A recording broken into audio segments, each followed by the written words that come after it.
എത്രയും പ്രിയപ്പെട്ട Narayana sir, Vijayan sir, Aravindaksha sir, Shri Praveen Venjaramoodu, മറ്റ് ടി കുടുംബാംഗങ്ങളെ, എൻ്റെ പേര് സുരേഷ് ബാബു എന്നാണ്. ഞാൻ 36 വർഷം കെൽട്രോൺ ജീവനക്കാരനായിരുന്നു. ഇപ്പോൾ പാറശാല റെയിൽവേ സ്റ്റേഷന് സമീപം താമസിക്കുന്നു. അപ്പോൾ 10 വർഷം മുമ്പ് എനിക്ക് ഡയബറ്റിക് കംപ്ലൈൻറ്റ് സ്റ്റാർട്ട് ചെയ്തതിനെ തുടർന്ന് ഞാൻ വയനാടുള്ള പ്രസാദ് ഡോക്ടറുടെ മധുരം കഴിച്ചുള്ള വ്യായാമം പ്രാക്ടീസ് ചെയ്യുകയും 10 വർഷത്തോളം HbA1c എന്ന് പറയുന്ന ഷുഗർ ഫാക്ടർ, ബ്ലഡിലെ ഫാക്ടർ 7 നിയന്ത്രിച്ച് കൊണ്ടുപോകാനും എനിക്ക് സാധിച്ചു. പക്ഷേ 2021 കെൽട്രോണിൽ നിന്ന് റിട്ടയർ ചെയ്ത ശേഷം ഞാൻ അക്യുപഞ്ചർ പഠിക്കുകയും കൽക്കട്ടയിൽ പോയി Indian research institute of integrated medicine അവരുടെ 6 മാസത്തെ കോഴ്സ് ഓൺലൈനായി അല്ലാതെ ഇൻറ്റേൺഷിപ്പിന് വേണ്ടി അവിടെ പോയി ഒക്കെ അത് കംപ്ലീറ്റ് ചെയ്തു. അപ്പോൾ ഇതിനിടയ്ക്ക് എൻ്റെ ഈ റൊട്ടീനൊക്കെ മുടങ്ങിപ്പോയി. കുറച്ച് ഡയബറ്റിക്കിൻ്റെ ലെവല് അല്പം കൂടുകയും എനിക്ക് പ്രോസ്റ്റേറ്റിൻ്റെ കംപ്ലൈൻറ്റ്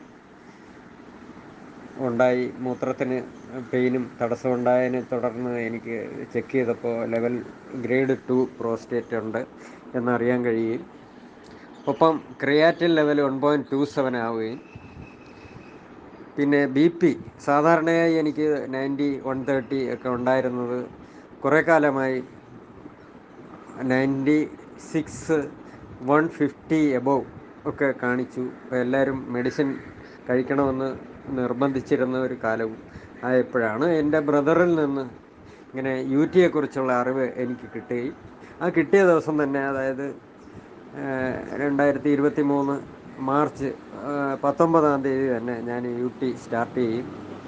അത് കഴിഞ്ഞൊരു 50 ദിവസം കഴിഞ്ഞപ്പോൾ ചെക്ക് ചെയ്തപ്പോൾ എൻ്റെ ക്രിയാറ്റിൻ ലെവല് 1.27 നിന്ന് 0.95 ആയി കുറഞ്ഞതും BP ലെവല് 80-120 ആയിട്ട് സ്റ്റെബിലൈസായി. ഒപ്പം ഈ മൂത്രത്തിൻ്റെ ബുദ്ധിമുട്ട്, എനിക്ക് യാത്ര ചെയ്യാനൊക്കെ ബുദ്ധിമുട്ടുണ്ടായിരുന്നു. ദീർഘദൂരം ട്രെയിൻ യാത്രയോ അതുപോലുള്ളതിനൊക്കെ എനിക്ക് ഭയമായിരുന്നു. ഇടയ്ക്കിടയ്ക്ക് മൂത്രം ഒഴിക്കണം, ഓടി കക്കൂസ് ചെയ്ത് ചെല്ലണം. അതെല്ലാം മാറുകയും വളരെ സന്തോഷമുള്ള ഒരു ജീവിതത്തിലേക്ക് ഞാൻ തിരിച്ചു വരികയുണ്ടായി. ഇപ്പോൾ ഇത് UTയിൽ നിന്ന് മാത്രം കിട്ടിയതാണ്. അപ്പോൾ ആ 50 ദിവസത്തിന് ശേഷം ചെക്ക് ചെയ്ത ഒരു റിസൾട്ടിൽ നിന്ന് എൻ്റെ ഈ BP മാറുകയും ഈ പ്രോസ്റ്റേറ്റ് കംപ്ലൈൻറ്റ് ശമിക്കുകയും ഒക്കെ ചെയ്തതായിട്ട് മനസ്സിലായി. ഇത് നമ്മുടെ കുടുംബാംഗങ്ങളെ ഞാൻ അറിയിക്കാൻ ആഗ്രഹിക്കുന്നു. എനിക്ക് ഇതിൽ വളരെ സന്തോഷമുണ്ട്. Thank you. തിരുവനന്തപുരം പാറശാലയിൽ നിന്നും സുരേഷ് ബാബു ആണ് തൻ്റെ യൂറിൻ തെറാപ്പി അനുഭവം ഇവിടെ വിവരിച്ചിരിക്കുന്നത്. ഒരു അക്യൂപങ്ക്ചറിസ്റ്റ് കൂടിയായ ശ്രീ സുരേഷ് ബാബുവിന് തൻ്റെ UT അനുഭവം തുറന്നു പറയാൻ കാട്ടിയ ആർജവത്തിന് പ്രത്യേകം നന്ദി പറയുന്നു.